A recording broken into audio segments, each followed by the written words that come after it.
Ayun, kamusta mga kalapatid, mga kapatid, mga kaburo ko to. So ito nga pala si natin, si Splash. Ayun, napakalaking cock. Tapos yung nanay niya nandun. Ayun, may gilid na mamaharas kasi.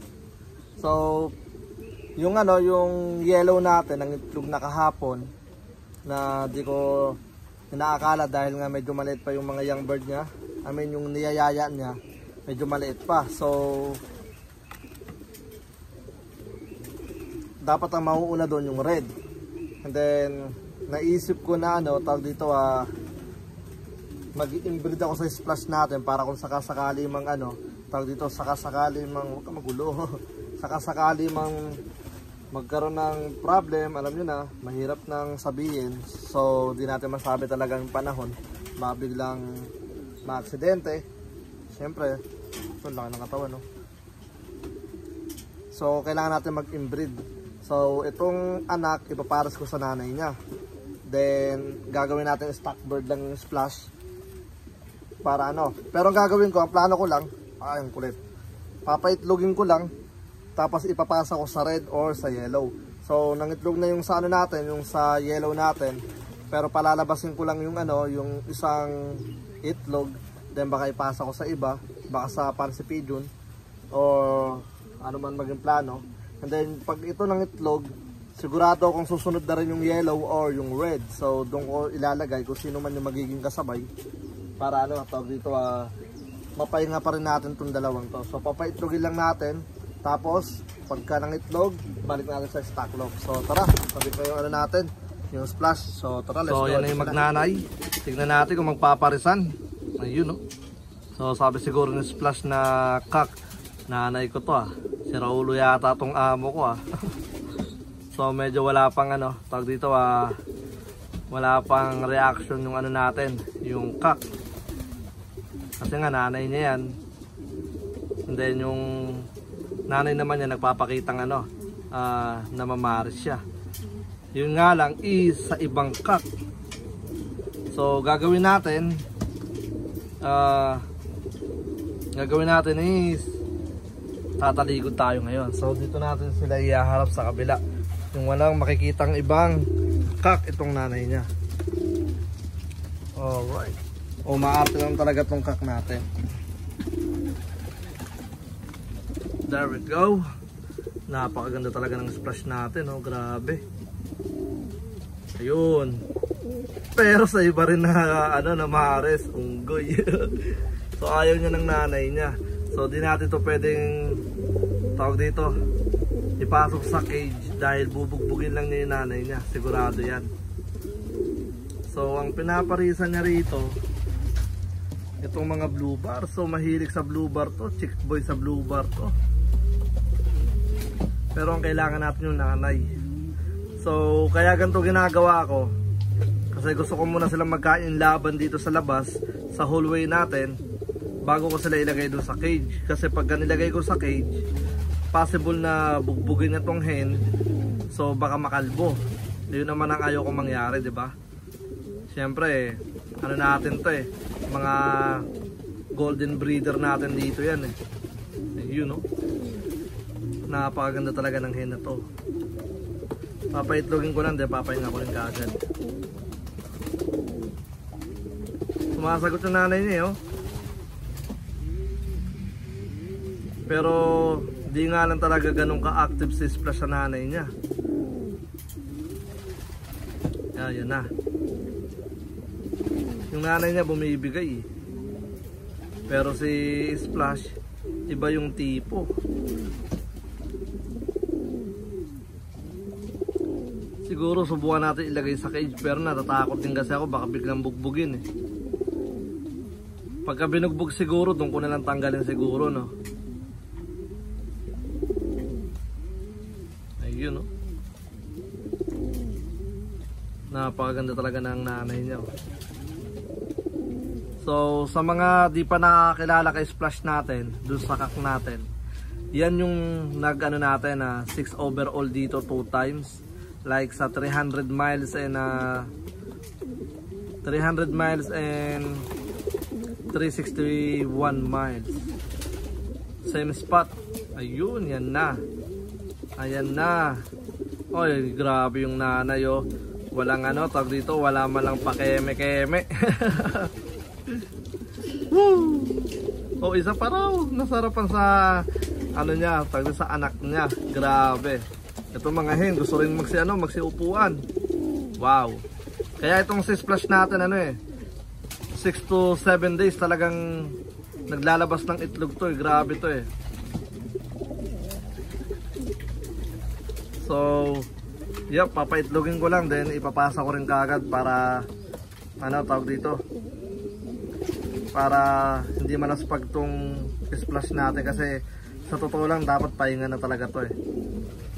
Nangaano lang talaga ako kasi meron pa akong dalawang singsing na ano na available, so iniisip ko kung kanino ko ilalagay yun, pero ayoko naman ilagay sa mga na-breed ko na kasi mga pambenta yon.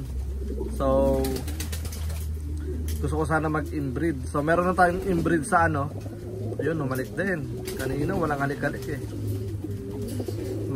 Meron na tayong inbreed sa ating ano, champion bird ng one loop race, tapos sa club race natin. So ano natin yun, tawag dito, itatabi natin dito sa kampo yon. And then ngayon dito naman tayo magtatabi. Papaitlogin ko lang, then ipapasa ko kagad yung itlog nila para di malaspag yung ano natin, mga VIP. Alright, so magkakaroon tayo dito ng 4 na family na dito sa kampo natin. 4 na family sila na pararamihin natin. Alright, then yung iba waiting tayo sa result ng mga anak nila. Then syempre ano, tawag dito, kasi hindi lang talaga 4 yung mga magagandang bloodline dito. Tulad nito ni Leeg, ayun o. Isa yan sa mga umahataw dito sa kampo ng Capistrano. Ayun o. Tapos si Mona Lisa, yun nasa tuktok. Ayun o. Tapos si Marcos, dahil ni Marcos. So hindi lang talaga ano, hindi lang talaga tawag dito, pwedeng sobrang dami ng bloodline sa kampo, kasi ano eh, kapag sobrang dami ng bloodline mo sa kampo, ano eh, kumbaga darating yung araw malilito ka na talaga sa ano eh, sa kung ano ba talaga yung gusto mong manatili sa kampo mo. Mas maganda sa konti lang yung ano mo, yung bloodline mo, yun na lang ang paikutin mo.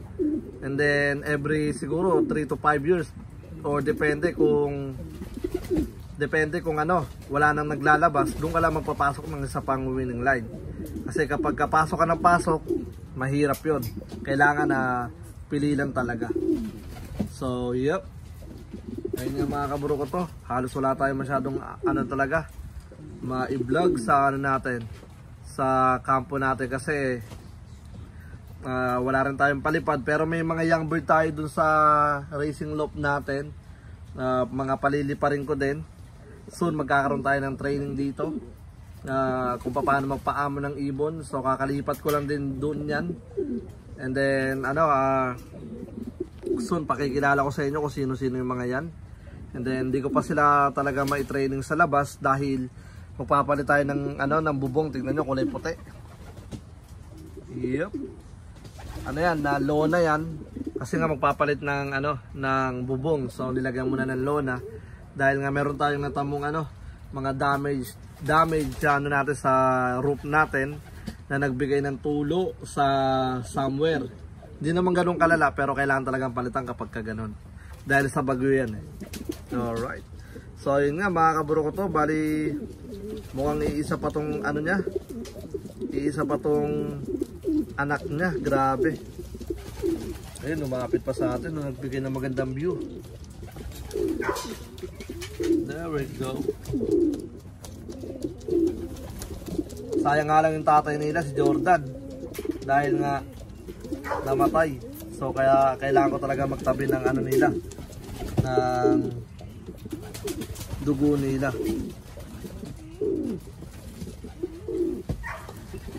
Alright, ayun o. Ayaw pa umupo ha. Yun, umupo na. Patong. Ang lupit. Kaya mabilis mangitlog ang ating mga ibon. There we go. So, yep, mamaya-maya papasok ko na sila sa sa breeder cage. So, di ko na kayo may sasama doon dahil meron tayong aasikasuhin. Papalitan ko yung mga tubig nila. So, ngayon ko na talaga ito naisip. And then, good luck nga pala sa sa magiging natin, tawag dito, magiging sorpresa itong darating na end of the month ng July.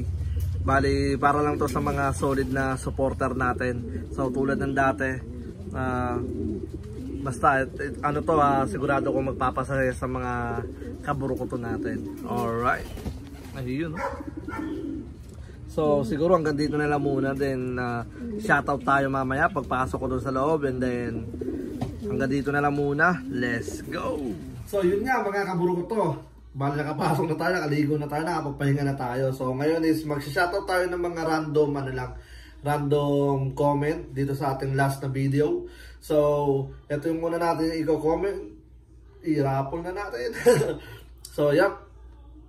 Shoutout nga pala sa una natin shoutout ay si Capsolop TV na taga Canada. Ang sabi niya sa kanyang huling tuloy, sa kanyang comment is, kasama ba kaming mga taga Canada? Kasama ba kaming taga Canada? So, ang masasabi ko lang is paubayan na natin to sa mga kaburukoto natin na nasa Pilipinas. Kung ano man yung sorpresa natin na para sa mga taga-Pilipinas muna, kahit saan man sulok ng Pilipinas yan. So, yep. Hindi katulad kasi tayong mga nasa ibang bansa is medyo na tayo, kumbaga may pagkakaiba ng bahagya. Siyempre kailangan natin masuportahan yung mga nasa Pilipinas.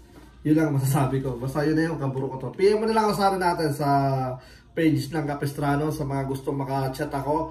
Meron kaming page sa Facebook, Capistrano Love. Yep, PM lang kayo doon. Then kung may katanungan kayo, agad-agad kung sasagutin niya. Kung di ko man masagot, one day, babalikan ko yan. Basta sasagutin ko yan, one day. Kasi medyo busy rin minsan. And then, syempre, ang ikalawa natin is shoutout sa'yo kay Red Rebasa. Ang sabi niya, idol, pahingin ng Kalapati. Yan. Kung napakadali lang sana mag-ship sa Pilipinas at mura lang yung shipping, walang problema yan. Kung gusto mo, ikaw pumunta rito, bibigyan kita. So, no. Mahal kasi ang shipping papunta Pilipinas. Right? So, yun nga. And then, shoutout naman kay... daming comment Alright. Ay, natanggal. Alright, syempre kay Lionel Pilapil. Tsaka kay Kulot, solid dyan mula umpisa natin. Alright, so syempre babasa tayo sa mga magagandang comment. Ngayon lang nakapanood ng vlog mo, sabi ni Juan Gabriel Romano. Shoutout sa iyo kapatid. Tsaka sabi ng isa naman is solid mga ibon nyo, idol, happy flying, keep safe, God bless bro, sabi ni Rene Reyes. Salamat kapatid. So sino pa bang ating mga shoutout? So, siguro hanggang dito na lang muna. Then, sa mga gusto magpa-shoutout sa susunod or para mas madali ko kayong ma-shoutout kasi napakarami. So, ayoko naman magtampo lahat.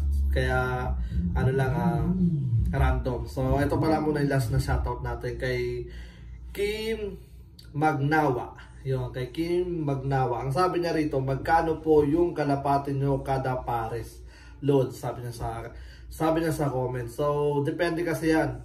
Ang nagpapamahal na lang sa kalapati namin pagpapuntang Pilipinas, yung shipping. Kasi yung shipping, parang umaabot yan ng almost 8K peso shipping pa lang yun.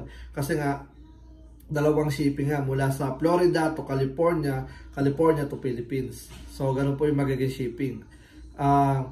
Sa shipping, I think $95 pag nandun na sa California. So mula Florida siguro mga nasa rin yun, I think 80, 90, depende sa yan, sa bigat ng ibon. And then yung ibon is depende rin kung anong klaseng gusto mo. Alright, so kung gusto mo malaman lahat, PM mo ko sa Capistrano Law page ng FB page namin. Alright, so ayun nga mga kaburo ko to. Syempre maraming salamat sa lahat ng mga sumusuporta. tatry natin magbalik sa pagbablog. And then bibigyan ko na ng mga bagong updates sa mga magiging plano natin. Bagong plano na naman, puro plano na lang. Alright, so yun nga, hanggang dito na lang. Maraming salamat syempre sa lahat ng mga sumusuporta. Syempre number 1 dito si God at syempre sa mga nakapaligid. Hanggang dito na lang. Ako nga po pala ulit si Brown G at welcome sa akin channel. Peace out. There we go.